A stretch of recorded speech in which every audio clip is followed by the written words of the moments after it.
So speaking specifically about one area of technology that everyone is talking about, which is artificial intelligence, machine learning. What are we going to see at DSEI about that?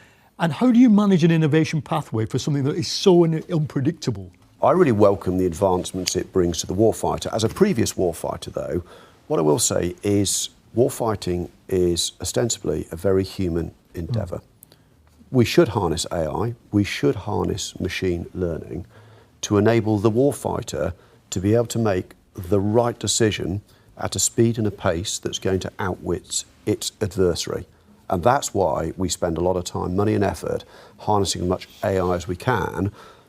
And we talk about autonomous, and we can be autonomous in areas, but I come back to it remains a human endeavour. So whatever we can do to accelerate the understanding, the learning and the decision making of the warfighter, the better. I think people will be quite shocked walking around DSEI just how much this has progressed.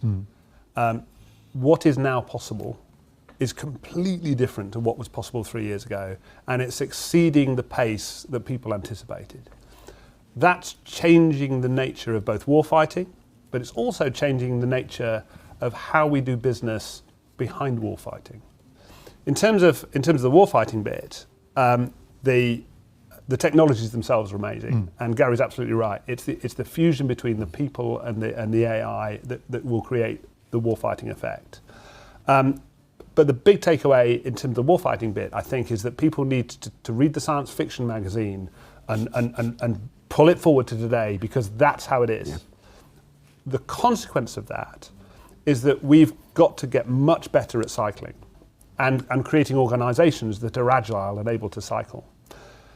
But as I said, I think it's just as powerful or important to look at how AI can help us in accelerating the acquisition cycle and accelerating the time to deliver capability.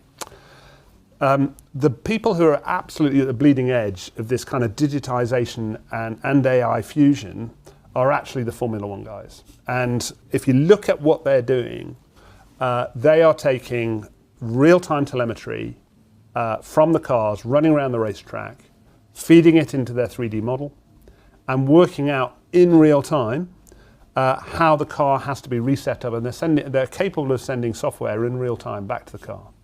So that's happening now in Formula One.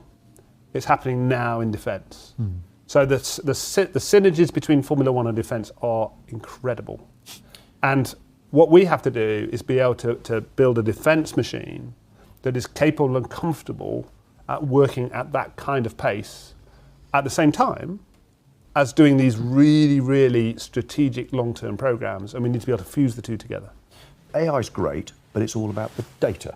And actually, this is now getting all of that data and learning how to better predict possible outcomes, as opposed to relying on the hard-paced person's opinion, the hippo, or whatever, actually using shrewd data to better predict where you could be as an outcome.